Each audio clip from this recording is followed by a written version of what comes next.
हरि ओम दोस्तों, आप सब कैसे हैं। उम्मीद है आप सब अच्छे होंगे। दोस्तों, हमारी यूट्यूब चैनल ज्ञानवर्धक में आपका स्वागत है। हम आपके लिए छोटी छोटी जानकारियां लेकर आते हैं। हमारे चैनल को सब्सक्राइब और लाइक ज़रूर करें। दोस्तों, क्या आप जानते हैं कि शिव जी ने माता पार्वती माता सती का परित्याग क्यों किया? हम आपको बताएंगे। उस समय की बात है जब विष्णु भगवान महादेव की आराधना कर रहे थे। उन्होंने प्रण किया था कि 1000 कमल के फूलों से महादेव जी की पूजा करेंगे।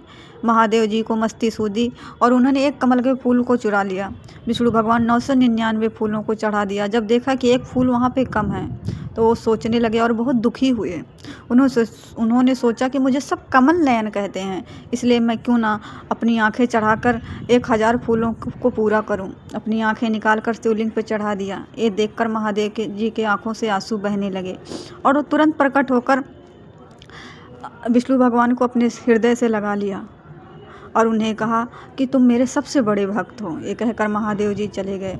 अब त्रेता युग में जब विष्णु भगवान राम बनकर सीता को ढूंढ रहे थे, उसी समय पार्वती सती माता भोले जी से कहती हैं कि क्या राम सच में विष्णु भगवान का और अवतार है जो अपने पत्नी के वियोग में जंगल जंगल भटक रहे हैं?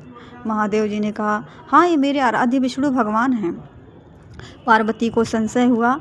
तब महादेव जी ने कहा कि आप जाके उनकी परीक्षा लें, आपको खुद ही पता चल जाएगा वो विष्णु भगवान के अवतार हैं या नहीं। पार्वती माता महादेव जी के मना करने के बाद भी उनकी परीक्षा लेने के लिए चली गई। अपने पति पर विश्वास नहीं की तो पार्वती माता सीता का रूप धारण करके राम जी के सम्मुख आती हैं और रामचंद्र जी उन्हें माता कह के बुलाते हैं और भोले शंकर की कुशलता पूछते हैं। पार्वती माता बहुत सकुचा जाती हैं और ये सोचने लगती हैं कि रामचंद्र जी ने मुझे पहचान लिया। ये जान करके भोले के पास आती हैं और भोले जी पूछते हैं कि पार्वती, तुमने परीक्षा ली राम की? माता झूठ बोल देती हैं और कहती हैं, मैंने राम की कोई परीक्षा नहीं ली, मुझे आपकी बातों पर विश्वास है।